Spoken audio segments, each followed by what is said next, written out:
You think your tax dollars are buying textbooks? Think again. What if I told you that cash is actually buying a corrupt politician's brand new mansion? Welcome to today's Explainer. We are diving into a massive, jaw-dropping investigation into missing government education funds down in Brazil. The data we're going to look at today is absolutely wild. Let's get right into it. Okay, so we hear this from politicians literally all the time, right? Just throw more money at the schools, double the budget, naturally grades will go up. It feels like basic common sense. More funding automatically equals smarter kids. Well, prepare to have that completely turned upside down. It's wrong, dead wrong. If that money is being stolen, backing up the Brinks truck does absolutely nothing for the students. The brutal, honest reality here is that funding simply does not equal learning if local officials are secretly pocketing the cash. You can triple the budget tomorrow, but if the pipeline is leaking, the classroom stays completely dry. And this beautifully illustrates exactly what I'm talking about. Take a look at this chart. See that red circle way down at the bottom right? That's Brazil. They poured massive, massive amounts of money into their primary schools, yet they scored terribly on international math exams. Why? High national corruption. The money leaves the treasury just fine, but it literally vanishes into thin air before a single student ever sees a dime. Section 1. Audits uncover education scandals. So, how do you actually catch a thief who doesn't leave receipts? Researchers skipped the boring academic theories and tracked a real-world sting operation. Step 1. The government randomly draws cities in a live national lottery. Step 2. Federal auditors immediately storm in to check the books, no warning. Step 3. Researchers take that audit data and map it directly to fourth-grade test scores. It's a completely undeniable way to track dirty money. And the stuff these auditors found? Unbelievable. When they showed up in the town of Placas looking for $1.25 million in missing education funds, the mayor actually gave them this excuse. Quote, all documents disappeared from the archives during the government transition. Over $1 million, gone, without a single piece of paper left behind. You really can't make this stuff up. But here's the kicker. It wasn't just one bad apple. Look at this donut chart. 35% of the audited municipalities had corrupt education funds.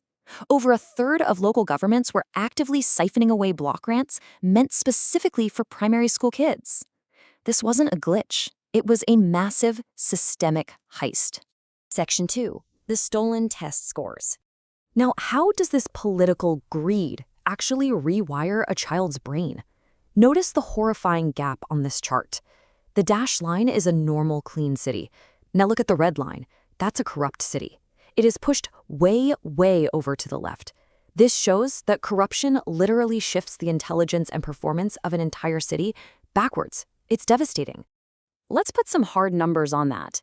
Students in these corrupt districts suffered a massive 0.35 standard deviation plunge in their math and language scores. In plain English, their academic progress hit a solid brick wall. These kids are falling months, sometimes even years behind their peers in the clean cities. And it's a brutal chain reaction. It's not just about getting a C instead of a B. In clean cities, students stay in school and they pass. In corrupt cities, dropout rates absolutely spike. Failure rates soar. The stolen money literally forces children out of the classroom entirely. They give up on their futures because the system gave up on them first. Section 3. Missing computers and teachers. So where exactly did all this cash vanish to? Check out this breakdown. The auditors tracked the physical absences in the schools.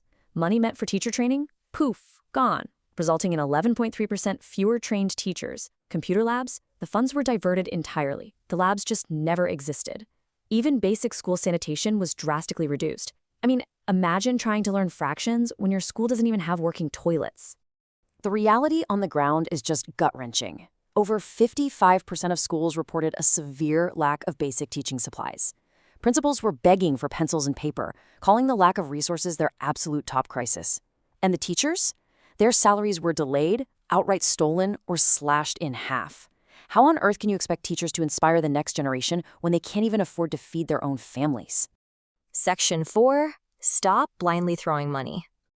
Now, you might be thinking, hey, maybe the whole city is just economically depressed. Nope. To stress test this, researchers looked at private schools in those exact same corrupt cities. And the data is crystal clear. Private schools, which don't rely on those federal grants, saw zero impact on test scores or dropouts. None. This is the ultimate proof. It isolates the variable perfectly. The missing government cash is the exact weapon destroying these public schools. This research is a total game changer. First, it completely proves the exact link between missing cash and failing kids. Second, it separates actual intentional theft from just simple bad management. Though, full transparency, as an objective explainer, we have to note one flaw. Because the financial books were so thoroughly destroyed or lost, calculating the exact dollar amount stolen per individual child is still incredibly difficult. But honestly, even with that limitation, the final conclusion is absolute. Simple incompetence definitely hurts education. It'll cause slight dips in test scores. But active, greedy corruption, that is a wrecking ball. Corruption doesn't just steal money from a budget spreadsheet. It steals human futures. So I'm going to leave you with this one huge provocative thought to wrap up today's explainer. If we don't fix the leaks in the system first, whose future are we really funding when we demand bigger education budgets? Before we scream for more money for schools, we absolutely must ensure the money actually reaches the kids. Thanks so much for hanging out with us today. Stay curious and always, always follow the money.